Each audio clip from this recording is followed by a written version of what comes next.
In the government police services due to people during the pandemic because government has imported I think more than 2000 three-wheelers for each police stations to be used during the pandemic. But those I think rather than depending on the vehicles imports like these at this time, I think the best way is to encourage the people to make complaints and settle their disputes over the phone with the police, as it is there.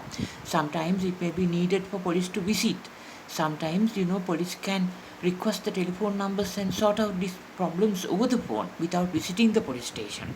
So similarly, without going into one extreme, importing so many vehicles during the pandemic period, keep options open like different channels without going into the extremes, negative or positive, any extreme. Go in the middle path and different options during the pandemic. That way, the cost can be reduced and the country's overall foreign payments can be curtailed to a great extent.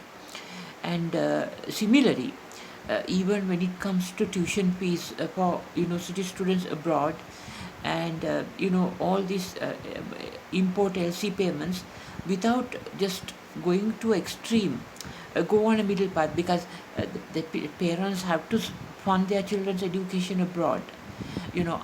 On the other hand, the adoption is the fuel and everything Sri Lanka has to pay, and those things I think the government must not curtail at all and delay all import LCs and cut off all foreign payments through the banks, fearing a Fitch downgrading, but rather decide in a more brave, bold way forward and manage as much as possible in a small way, even with helping, giving, like supporting everyone. Now, one student can need about $2,000 from Sri Lanka from parents. Then at least if $2,000 we don't have, we can at least give $1,000, like that, without going into the extremes. Try to go on the middle path and balance. That is the only way to solve this crisis now.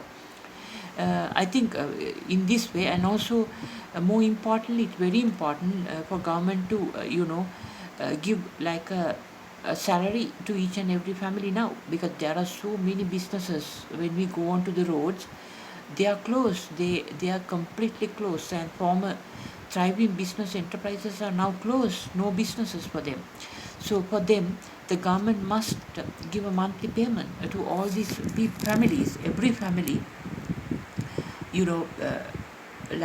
every adult, even every family, every like a working person who lost employment must be given a fixed payment, at least a monthly, about 25,000 in these circumstances, because towns, metropolitan areas, urban towns and villages, people's income have been lost completely.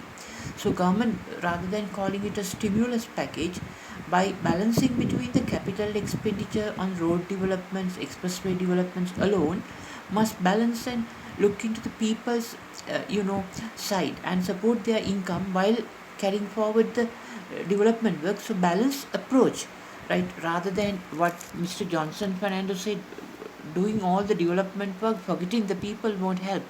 According to the Gautama Buddha's teaching, government must go on the middle path while supporting people with at least 25,000 rupees a monthly payment, also in a balanced way doing the development work. Both develop, balance, and don't go into one extreme road development network, neither extreme people income stimulus packages through the budget, but both balance and go on a middle path. That way, according to Gautama Buddha's teaching, Sri Lanka can come out of this economic recovery.